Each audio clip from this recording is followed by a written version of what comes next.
Alone in the city of Pittsburgh, there are over 20,000 vacant lots, which, is about 15% of the city's land mass.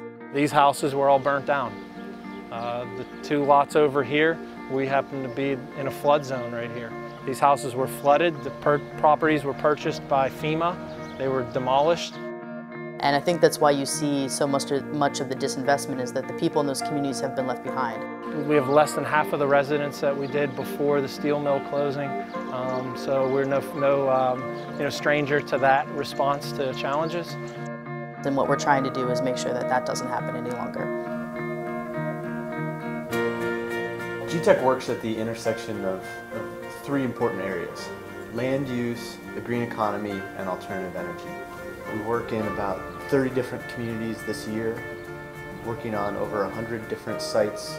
We've created over 150 education, training, and employment opportunities in the last 2 years. We were reached out to by the Mount Washington Community Development Corporation, and they were very interested in not only doing a trail construction project, but also doing one that provided job opportunities for underserved young adults in the Pittsburgh region. And by working with young men that have been in a number of training programs, some of which have come out of the prison system, and provide for them a very meaningful and relevant experience that provides them exposure to the green industry at large.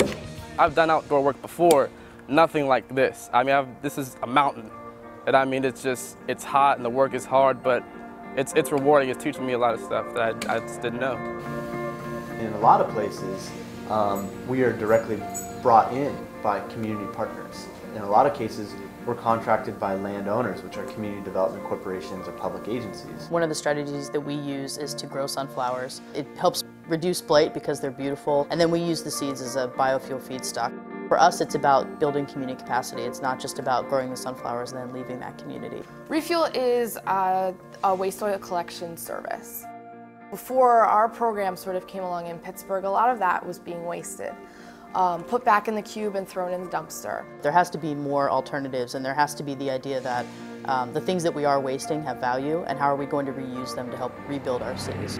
Larmer, in 2008, was a 3/4 acre sunflower field that in 2009 became a 20-bed community garden. The community has this new fire brewing inside of it. People want to fix up their homes. They want to see these vacant lots being taken care of.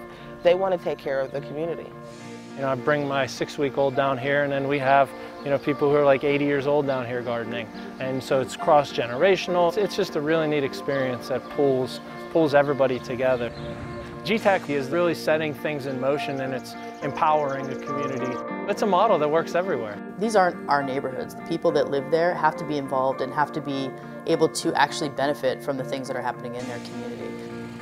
By addressing land use, by connecting people to opportunities, and by cultivating new sources of value, we've blended almost unlikely ingredients, putting into action really visible, bold things like sunflowers bursting from what used to be an abandoned building is an important way of not just demonstrating what can be done, but actually starting to rebuild local economies from the ground up. I mean, it's literally at the ground level.